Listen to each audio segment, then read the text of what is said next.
Hi, I'm Ravi Parekh. And I'm Aaron Pandian.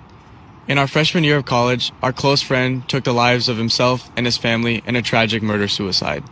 Allen police say two brothers killed four family members before killing themselves over the weekend. To remember the six killed in a mass murder-suicide earlier this week. Murder-suicide. Murder-suicide.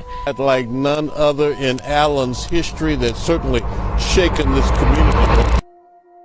4 years later, we finally feel ready to talk about our story. We came into college during the height of the COVID pandemic. What this meant for us were cafeteria meals to go, meetings online, and it was just really hard to meet friends. I think the person that felt this the most was our roommate, who we found out came into college struggling severely with his mental health. Over the course of the semester, things like talks of suicide, manic episodes, and violent outbursts got progressively worse. We did everything we could to support him, and at 18 years old, this was really challenging. The most appropriate word for this situation was that we felt paralyzed. And this feeling of paralysis was at its worst when he confided in us that he had thoughts of taking his own life, the lives of his family members, and even our lives. The most natural thing in this situation for us was to call his parents, and they came that same day.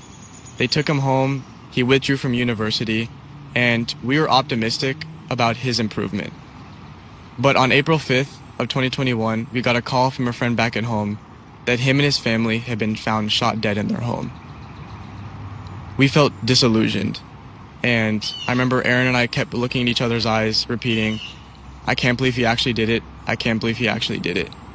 That same week, we attended his funeral, and we got an opportunity to look at his journal where we learned that he had actually been planning this event in the months preceding his passing.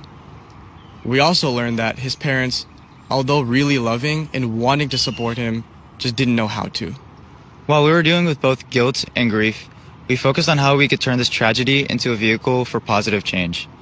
After months of reflection, we realized that peers are lost on how to support each other, that there is a lack of understanding of mental health care, and that there's a strong stigma in our South Asian community. These were the main contributing factors to our roommate's passing. With these gaps in mind, we founded the Mental Health Initiative for South Asians. And for the last 4 years, we've been working to empower South Asian students around the country to leverage technology, education, and research to bridge critical gaps in the understanding of mental health care in our South Asian communities. We are now working to create a cultural movement.